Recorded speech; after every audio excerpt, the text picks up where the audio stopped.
Salut tout le monde, j'espère que vous allez bien et soyez les bienvenus. Pas à la croisée des chemins parce que je suis dans ma voiture. Bref, je vous fais cette petite vidéo là, je reviens d'un rendez-vous chez mon comptable. Donc je suis content de savoir que pour mon entreprise, ça se passe pas trop mal, hein, malgré la conjoncture. Donc ça fait plaisir, ça fait du beau, ça donne du baume au cœur parce que on sait qu'on travaille pas pour rien. Mais c'est pas du tout pour ça que je voulais faire cette vidéo. Je voulais profiter d'un événement pas très agréable à la croisée des chemins pour rebondir sur une vidéo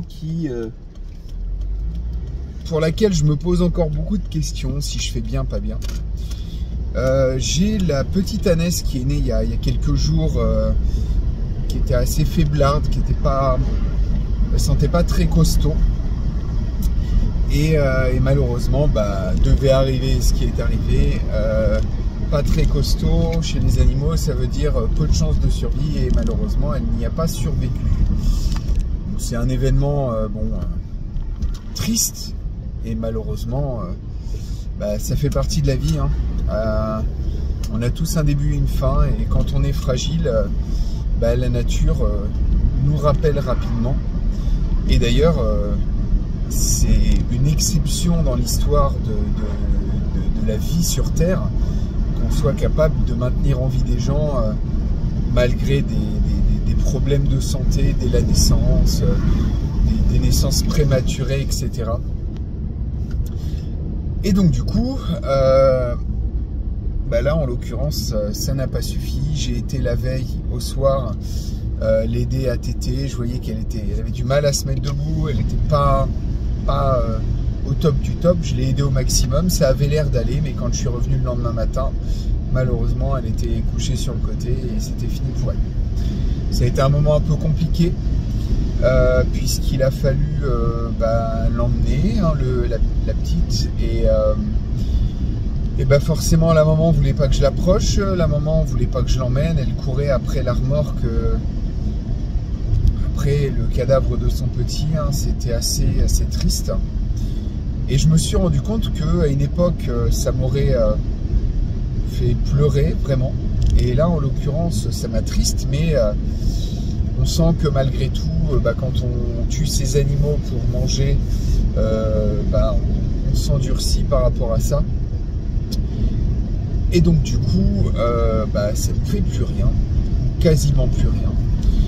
Et il se trouve que ma fille est en vacances, donc j'ai emmené ma fille avec moi. Et du coup, elle, forcément attristée aussi, et je me rends compte que ça l'a pas non plus bouleversée. Et ça m'a, depuis hier, ça me turlupine de me dire que finalement, c'est peut-être un point que je considère avoir bien réussi avec mes enfants, là où paradoxalement beaucoup le verraient comme quelque chose de mal. Alors vous me direz en commentaire ce que vous en pensez.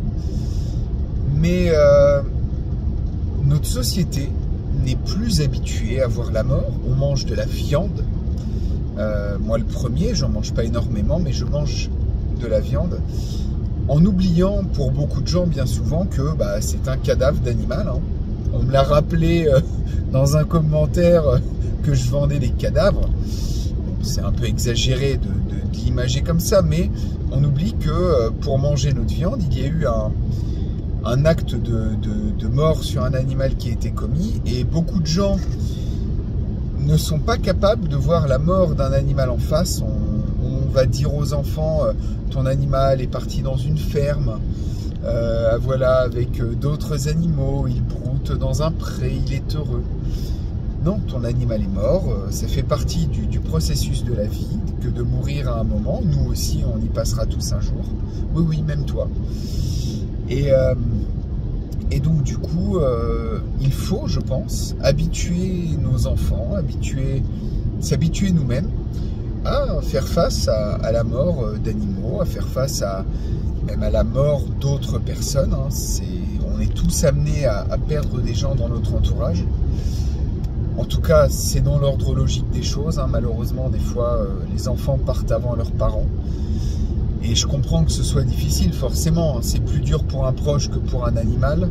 D'autant plus pour un animal qui n'a vécu que quelques jours, ou pas de nom, pas familiarisé avec cet animal. Donc on est triste, voilà. Mais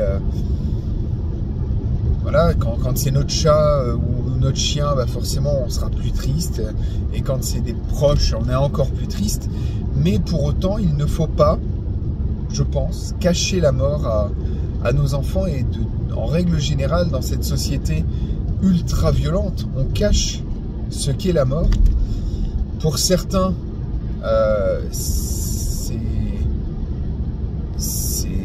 c'est le quotidien. Il y en a dont c'est le métier. Et il faut s'endurcir par rapport à ça, puisque dans une société en effondrement, ben, on sera amené à la côtoyer de plus en plus, que ce soit nos proches par manque d'accès aux soins. Ça pourra être également nos animaux, puisque ben, on va devoir de plus en plus être amené à tuer nos animaux pour ceux qui mangent de la viande et ceux qui se nourrissent de viande, pour pouvoir continuer à manger de la viande, de manière peu chère et facile d'avoir de la calorie et certaines choses essentielles à notre survie. Et donc du coup voilà, de voir ma fille ainsi m'aider à la mort d'un animal, à l'enlever, à l'enterrer, etc. Bah, je me rends compte que cette chose-là, on l'a vraiment bien faite. Et c'est même globalement dans la société, on nous cache trop de choses, et je pense qu'il faut, sans dramatiser, sans leur faire peur, il faut dire les choses telles qu'elles sont à nos enfants. Il ne faut pas cacher à nos enfants non seulement la mort, mais aussi les difficultés de notre société. Moi, avec mes enfants, on ne dramatise pas, on ne les stresse pas par rapport à ça, mais on leur amène le fait que le travail que l'on fait avec ma femme, c'est car l'avenir est incertain, que demain n'est jamais certain en termes de confort, en termes de facilité de vie, puisqu'on est dans une société où elle reste relativement facile et que les choses peuvent être amenées à devenir plus compliquées.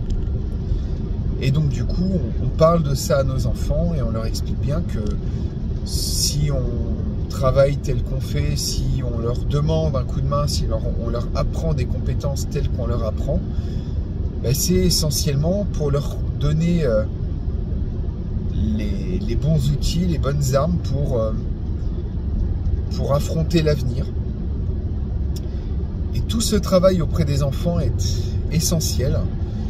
Alors, il y aura toujours des gens qui n'ont pas d'enfants qui jugeront la façon dont on élève nos enfants, mais en tout cas, j'ai l'impression de faire à peu près ce qu'il faut. On n'est pas parfait.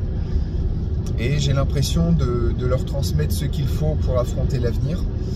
Et j'espère que vous aussi, et que vous pourrez me témoigner dans les commentaires de ce que vous-même vous faites pour vos enfants, pour les préparer à cet avenir incertain. Portez-vous bien, n'oubliez pas de vous abonner, de laisser un petit pouce. Il y a encore beaucoup de gens qui regardent les vidéos sans être abonnés, donc c'est important pour moi que vous le fassiez. Et surtout, bah, à très bientôt à la croisée des chemins. Et je suis pressé parce que je sais que j'ai quelques-uns d'entre vous qui vont venir me voir cette année. Là, j'en ai plusieurs qui ont réservé, qui me suivent.